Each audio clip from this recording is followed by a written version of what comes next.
The homeschool schedule, not working. But don't worry, we can fix it. I'm gonna actually help you make the perfect schedule for you and your family with these 5 easy steps. So let's get started. The first step is pray.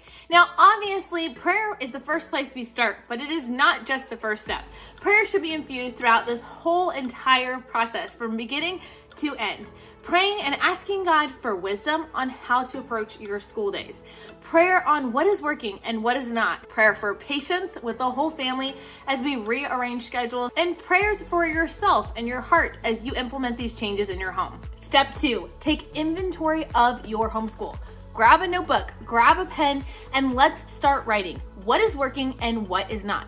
I did this exercise myself as my homeschool schedule was definitely not working for us. Writing this list gave me an idea of all the things that might be working and might not be. And then through this, I was able to narrow it down to really 3 major pain points. Things like having too much on my plate already, having too much curriculum, feeling like I needed to start combining some things with kids, but not feeling sure on how to do that or confident if that was the best approach. And then the third thing was knowing that I needed to build in even more review into my daughter's school day and having no clue how I was gonna fit that time in.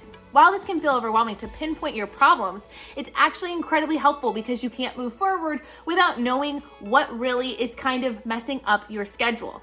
What is messing up your schedule right now? What is the biggest pain point you have in your home right now and in your homeschool? Let me know down in the comments. Now that I had an idea of what my pain points were, I was able to now take these problems and seek counsel. Now remember, prayer is happening all throughout this process, but I was now able to go to people that I love and I trust, and I was able to seek their counsel and their ideas. Many people skip this step and they go straight into trying to fix the problem. But I find there's much wisdom in seeking counsel of other homeschool moms, as maybe they can look at your problems and approach it from a different perspective. And that's exactly what happened to me. You see, I took this problem over to my friends at Made to Homeschool, which is a community that I am part of, that I help run. And I absolutely love these ladies so much. Through the different chat circles, through live workshops, and through the live hangouts, I was able to kind of bring up some of the things I was wrestling with, some of the struggles that I was coming across. And these women really, truly, probably more than they realized, helped me to see things from a different perspective and helped me to see how I could start doing some of that combining that I talked about as one of my pain points, and how I could build in more review.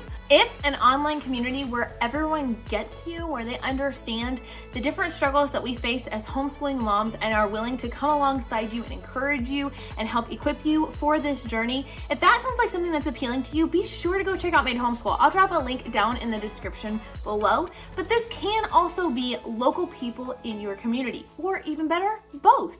This could be people from your church, your co-op, your neighbors, your friends, your family. Finding counsel from moms or other people who have been there before can really help you gain a different perspective and really help you think outside the box. Now, number 4 is the one that most of us think about, and that is making the actual adaptations needed.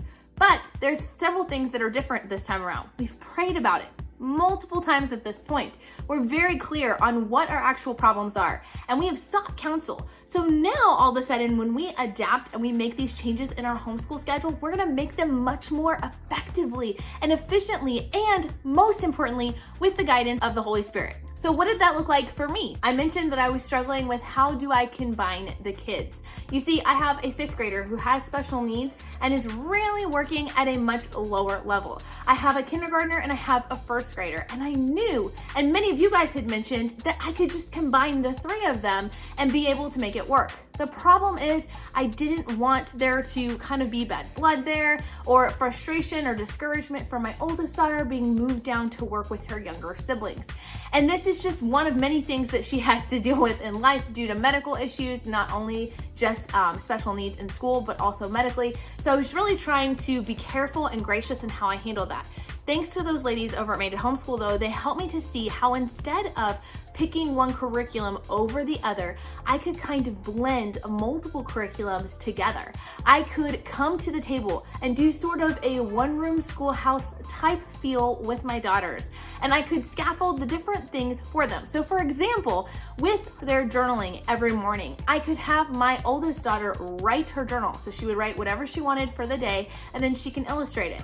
At the same time, I can have my first grader tell me what she wants to write. I can write out a couple of sentences, and then she can copy them and illustrate it. And then for my kindergartner, I can ask her what she wants to write, and I can write it all for her, and then she can illustrate it. So we're able to kind of make the same task work across multiple levels. The other thing you might remember is that I needed to build in more review. And because I needed to build in more review, this actually helped significantly working with all of the girls together, because I now could build in extra learning time and sort of working review through games 3 or 4 different times throughout our one-room schoolhouse block of time. I now sit down and work with them for about 2.5 hours altogether, but a good chunk of that time is playing games and getting lots and lots of review in a hands-on way. But just a note, when it comes to implementing these changes in your homeschool schedule, pick 1 or 2 changes. In general, it's not a good idea to change everything in your schedule all at once.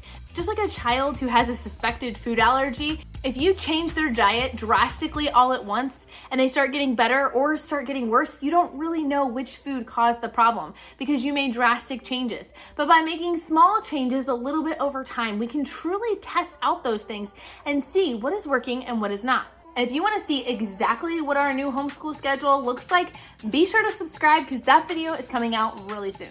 With any changes you make, you want to make sure you clearly communicate this to your family. You want to make sure, especially with younger kids, that there are visual prompts of some kind to indicate the changes in schedule and explain to them that this is something you are still working on, that can be fixed and ebb and flow. And that brings us to step number 5, which is to reassess and adjust as needed. Set natural check-in points with yourself. Maybe after 1 day of doing this new schedule, after 1 week, after 1 month, and then after 1 semester. Constantly be reassessing what is working, what is not. Keep a notebook nearby when you're homeschooling.